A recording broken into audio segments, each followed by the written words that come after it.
So you guys are like ripping and roaring, man. You're really moving. Tell me a little about where you are from a performance perspective and sort of reach and volume. Yeah, we're growing like crazy. I mean, every year we just continue to expand.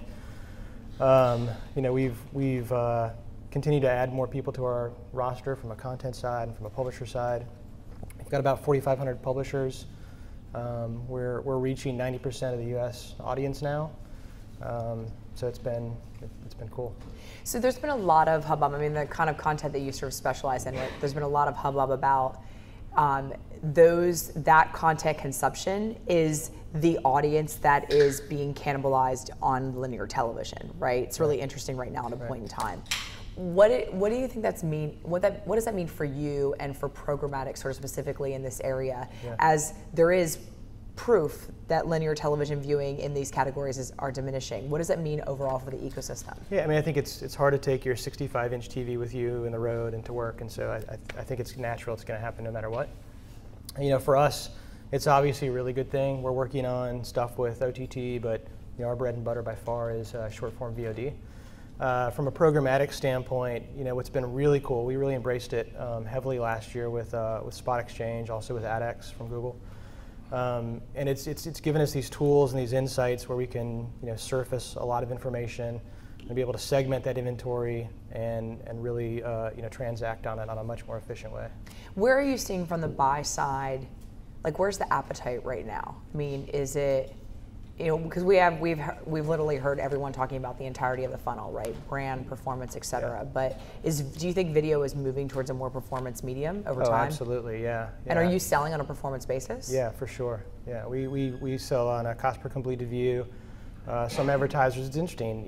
We talk about standards and where things are going, and people are buying different ways, and so it's still pretty murky. As we get standards, as everything becomes much more transparent, I think there's a couple ways that it will emerge, but people are still trying to define engagement, so it really depends on the buyer. Do you guys have a point of view on what engagement is? Yeah, I mean, I think my specific point of view is probably much more on,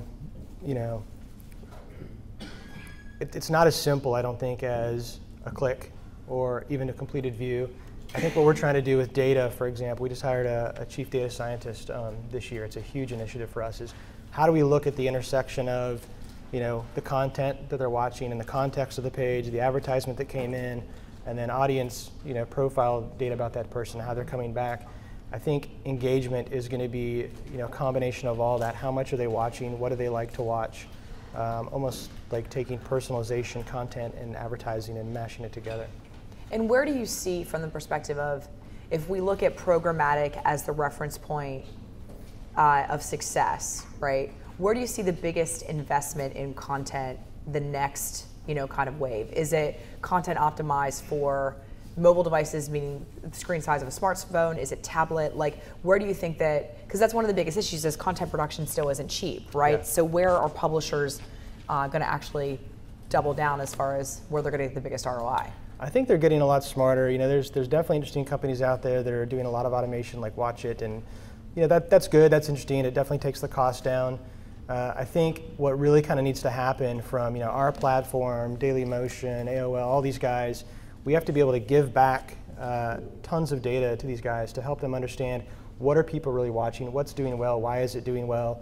I think that's going to drive a lot of the investment decisions on what kind of programming they do and how they actually do it.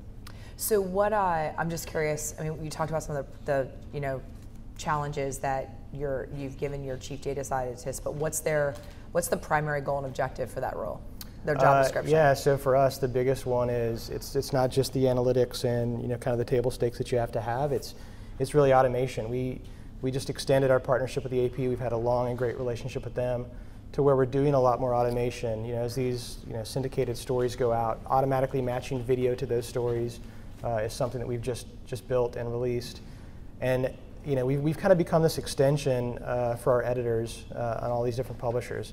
A majority of them are actually, we have a tool that allows us to put video on their sites for them. And they really have started embracing that. They see their kind of budgets getting tighter and tighter. Our solution is kind of help with that and keep trying to find products to make things less expensive. And that editorializing or placement is data driven. Absolutely. And So the biggest task our chief data scientist has is getting the humans out of the way. How do we do that? We've been learning over the last year. We know what's working. We've got a lot of insights from this data.